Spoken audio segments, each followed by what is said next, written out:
This is Casey Wright, Principal with Right Stuff Marketing Solutions. Thanks a lot for joining us for Part 2, Lesson 1 in the Simple series entitled Simply Marketing. In the last section, we talked about the 10 elements of marketing: sales support, direct response, advertising, e-commerce, search engine optimization, search engine marketing, social media, earned media, point of purchase advertising and merchandising, events and sponsorships, as well as research.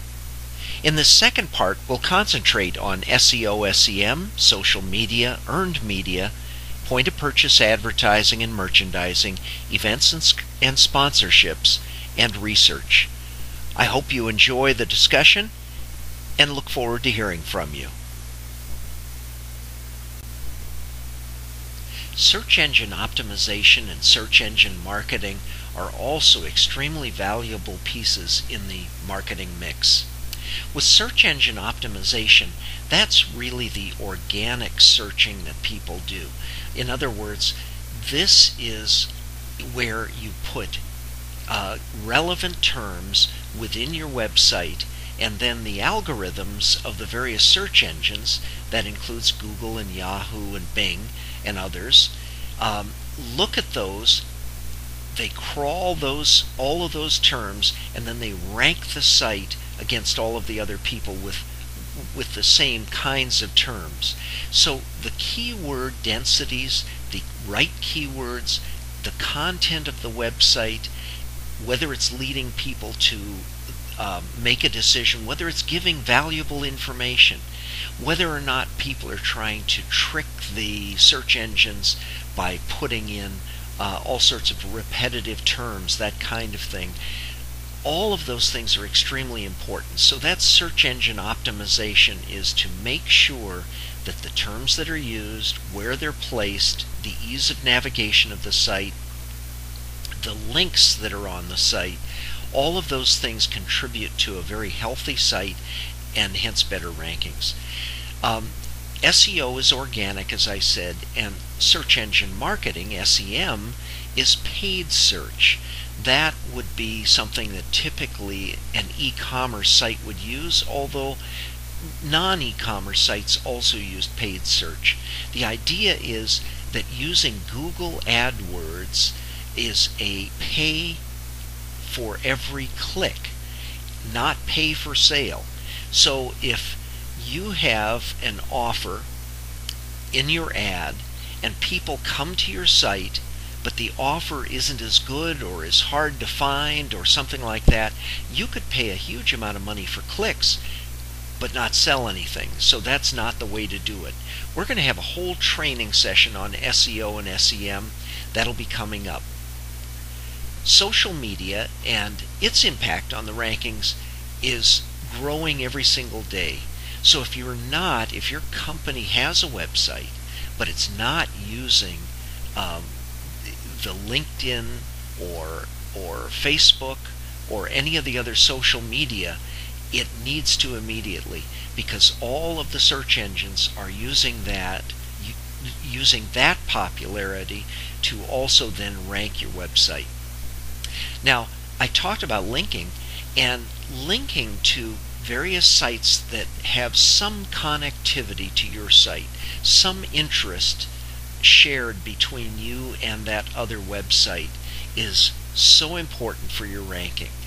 What you should do is you should get a hold of like businesses, maybe not competitors, but certainly complementary businesses, and see if they will put your URL on their site and you'll do the same on yours. That'll build link juice. And then the last thing is constantly look at your website. Constantly look at it, update it, refresh it. Make sure that you have new articles, new announcements on there, because the freshness of the website also leads to better ranking. Social media is becoming more and more important to attract customers, to keep in contact with customers, and to develop relationships with customers. Facebook, LinkedIn, Twitter, YouTube. They're all extremely important. And another element that you might not have thought about before would be to start your own blog. And that is easy to do. It's actually fun to do. You can write about things having to do with your company and having to do with your employees. And it's an extremely helpful vehicle to get a relationship with your customers. One of the easiest ways to get into starting on blogs is to sign up for a WordPress account. They're free, and this allows you to put your blog together and then link it to your site. The other thing are white papers. White papers tend to be a little bit longer than a typical blog, and the beauty of a white paper is that it could be also picked up by other media, and then they'll put in your URL and you'll have developed another link. And then, as I said in the last slide, linking to various other sites is so important, both in the social media area and in your overall ranking. Earned media is one of the most important things that you can do to help your business, because it's one of the least expensive and can pay the greatest dividends. However, most small and medium-sized businesses just don't think of earned media. What we mean by earned media typically are those press releases that are picked up by magazines and newspapers, and then you end up on the front page of the morning paper. Press releases, if you're going to write a press release, and the mistake that most people make with press releases is that it is not news. It's self-serving, it's advertising. Earned media has to be newsworthy. So what you need to do is to figure out something that your organization is doing that connects to the real world and real news. Now, typically, the media will go ahead and cover various events. So if you're sponsoring an organization, and because of that sponsorship, the organization is holding some kind of an event, and if the organization is a nonprofit, that tends to become newsworthy. And so you'll be tied in as part of that nonprofit event. The other thing is that you can get mentions from linked sites, and so that's earned media in many ways, and that'll give you greater visibility also. So again, every time you have something that is newsworthy, make sure that you put a press release out, and make sure that you find out who the right editor is to send this to. Now, beyond that, you should also on your site keep track of these press releases and have a section on your site that says something like "in the press," and put that in there also. That's very helpful. For those of you with products that are placed in stores for sale, the point of purchase advertising and merchandising are extremely important elements in the marketing mix. The point of purchase advertising really is advertising support. It tends to take your other media and then laser focus the consumer on what your product does and that it is in that store. So point of purchase advertising can involve table tents, it can involve spinners, banners in stores, but what it is saying is you've come to the right place, here it is. So packaging is another point of purchase advertising element, because packaging is the thing that needs to wrap and grab the consumer with all of the other advertising elements that have been used to attract that person. Get the final sale made, get it off the shelf. There are also the use of coupons and coupon support vehicles, so that when people get these coupons, they come into the store, they're looking for this good deal, there really needs to be something at the shelf level that says, yep, that thing is on sale, did you bring your coupon? So shelf talkers are very, very good vehicles for making sure there's continuity between the advertising and the purchase. End cap displays. These are the front-facing displays on the ends of the rows of product. End cap displays again give you a three-dimensional view of the offer that was made in your newspaper advertising, your radio, and your TV. And shelf location, I can't speak enough about that.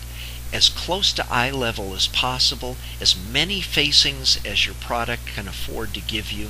And stocking is so important. Nothing is worse, and this is not only for the consumer, but for that person who's the distributor, the store owner, if you continually do not have stock when people come into the store. Nothing is more disheartening to a consumer than to walk in and find out they're out of stock. And then finally, sales training. And this is training not only the store salespeople, but your distributor as well, so that everyone knows the features and benefits of your product, can speak to those, and can convince the consumer that they've made the right choice. Attending events and also sponsoring events are both great ways to get your marketing message out to the consumer. Now, there are consumer events and there are also trade events. The consumer events often are attended by people who have a particular interest. You've noted that there are home shows, there are boat shows, there are gift shows, flower shows, all sorts of kinds of shows for the consumer. And then there are trade events where people who are interested, but business to business wise, interested in products like yours would come to these events. Now, in these areas, you really need to make sure that you've concentrated on your display booth so that the display booth attracts people, but it also clearly states your message. Event marketing is so important. The ability to get people to show up at an event, to show up and expect to come to you and see your message. So prior to the event, sending out emails, holding contests, making sure that you've developed an audience prior to getting to that event is so important. Lead collection and follow-up. There's nothing worse than having an organization go to a trade show, spend thousands and thousands of dollars to attend, and collect nothing. So most trade shows now have these electronic lead gathering machines, and everyone coming to the trade show has a badge that has some kind of optical character reading on the badge, so it's very, very easy to collect these leads. And then following up on those, that has to be tracked. The closing rate on those follow-ups must be tracked to see how you really did and to see whether it was cost effective for you to attend the show. The sponsorship medallions, in other words, if you are going to be in a trade show, advertise that on your website. Put it on there as a badge of honor. This is really a great way to look like and to let your customers know that you participate in a lot of things that they'd be interested in. And finally, viral marketing is an item that is key within the event and sponsorship realm. So as you're at a trade show, the idea of speaking to others at the trade show, making sure that you are a sponsor and that people see that you endorse this kind of activity is so important and will get you a lot of buzz out in the marketplace. And the final marketing element is research. Now, a lot of people think that this has to be extremely complex. It doesn't have to be. There are a lot of resources available to you that both don't cost anything and would gather a lot of valuable information for you. email surveys going out to your key customers can be very, very valuable.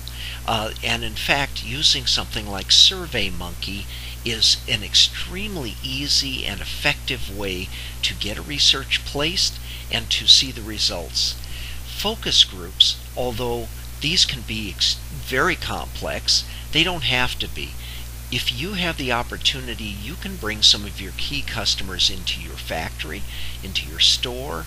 You can have them over for coffee, and you can just give them your ideas, get their sense of what they think you should be doing. And for a cup of coffee or some dessert, this is extremely cost-effective information. Steering committees are things that I really enjoy using. What you tend to do is you find out who your best customers are, those who have been repeat customers for a while, and you ask them if they'd like to be on a steering committee. What I mean by that is this committee is asked typically once a quarter, could be more often, but you don't want to overdo it. But ask the steering committee what they think of new products, what they think of your advertising, what they think of various changes you have. You ask them to do secret phone calls to your call center. These people want to help.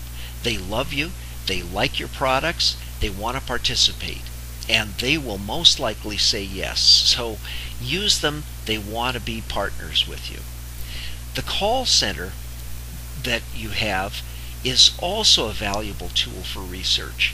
The call center is a group that can ask questions to each customer as the customer calls.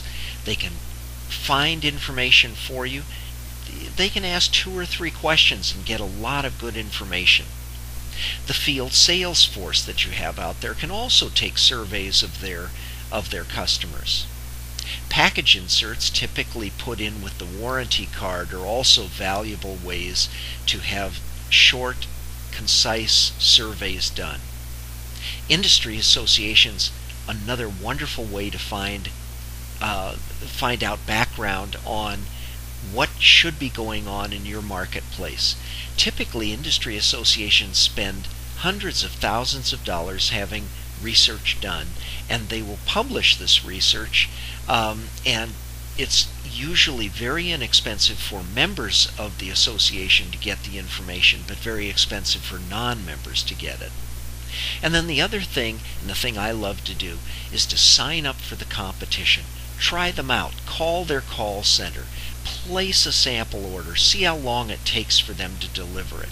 See what the packaging looks like. See if they've identified themselves on the packaging. What are their return policies? What are their warranties? How do their people sound on the phone?